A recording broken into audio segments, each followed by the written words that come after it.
VD graph का चर्चा दिख जाता है।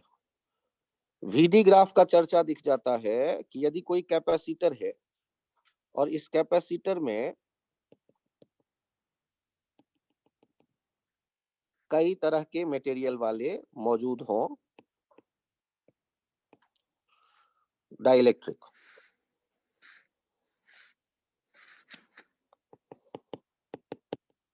ये K डाइलेक्ट्रिक है, अगला वाला मान लो 2K डाइलेक्ट्रिक मटेरियल है, उसके अगला वाला मान लो 3K वाला मटेरियल है, और ये चार्ज कैपेसिटर है प्लस Q माइनस Q। अब आपको एक ग्राफ बनाना है कि जैसे जैसे डिस्टेंस से आगे बढ़ते जाते हैं और पोटेंशियल का ग्राफ क्या होगा। तो यहाँ इलेक्ट्रिक फील्ड समझिए, लेफ्ट से राइट, तो लेफ्ट से राइट जो इलेक्ट्रिक फील्ड आप देखेंगे, मान लो एक कहते हैं E1, फिर कहते हैं E2, फिर कहते हैं E3, और इलेक्ट्रिक फील्ड क्या लिखते हो आप, माइनस dV/dx माइनस स्लोप, और इलेक्ट्रिक फील्ड किसके प्रोपोर्शनल, 1/k के। अरे सर 1/k कैसे आपने सोचा, याद तो करो, यदि कैपेसिटर आइसोलेटेड चार्ज हो तो जहां के जितना ज्यादा वहां इलेक्ट्रिक फील्ड उतनी कम। तो जहां पर इलेक्ट्रिक फील्ड ज्यादा वहां पर स्लोप का मैग्नीट्यूड, सॉरी जहां पर k का वैल्यू ज्यादा वहां इलेक्ट्रिक फील्ड कम, तो स्लोप का मैग्नीट्यूड Vx ग्राफ के स्लोप का मैग्नीट्यूड भी कम, क्योंकि इलेक्ट्रिक फील्ड स्लोप को रिप्रेजेंट कर रहा है। तो मैग्नीट्यूड बोला ना, क्या बोला मैंने, मैग्नीट्यूड। अब निगेटिव क्यों सोच रहे हो, स्लोप स्लाइड करने का मजा लेना, केवल दिमाग में रखना, स्लाइड करना है।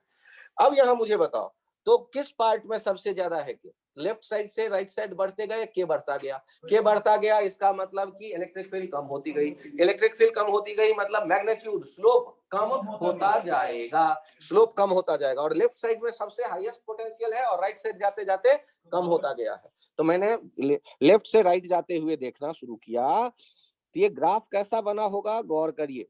तो ये 3 टुकड़ों में देखने वाले हैं हम लोग, 3 टुकड़ों में देखने वाले हैं हम लोग। अब ये देखिए 3 टुकड़ों में स्लोप के बारे में क्या कह रहे हैं, आगे बढ़ने पर इलेक्ट्रिक फील्ड कम, स्लोप कम। तो ये पहला वाला पार्ट देखिए, यदि यहां से शुरू किया, सबसे ज्यादा स्लोप, उससे कम स्लोप, और उससे भी कम स्लोप, कैसे बनेगा ये ग्राफ।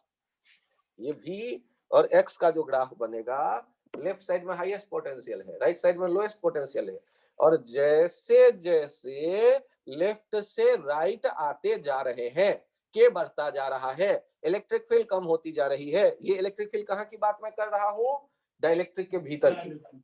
तो डाइलेक्ट्रिक के भीतर की इलेक्ट्रिक फील्ड की बात मैं कर रहा हूँ, इलेक्ट्रिक फील्ड इन डाइलेक्ट्रिक। वो डाइलेक्ट्रिक में आप कहते हैं जहां के ज्यादा वहां इलेक्ट्रिक फील्ड कम।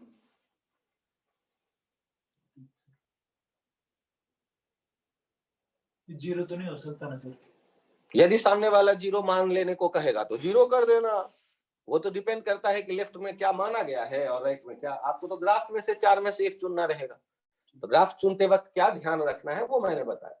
यहाँ स्लोप पे जाकर के सोचेंगे, और याद करो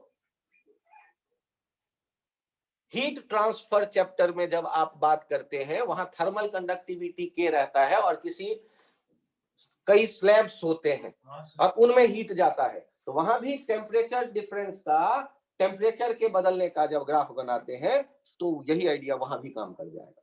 वहां भी स्लोप को लेके वो थर्मल कंडक्टिविटी के कुछ प्रोपोर्शनैलिटी का रिलेशन ले लेंगे, तो वहां भी इसी तरह का ग्राफ बन जाएगा। तो ग्राफ 2 जगहों पे, वो वहां पर कई प्लेट्स होते हैं, वहां हीट जा रही होती है, वहां टेम्परेचर का वेरिएशन होता है, और यहाँ पर पोटेंशियल का वेरिएशन है, और यहाँ पोटेंशियल के वेरिएशन को हमने इलेक्ट्रिक फील्ड से रिलेट किया है।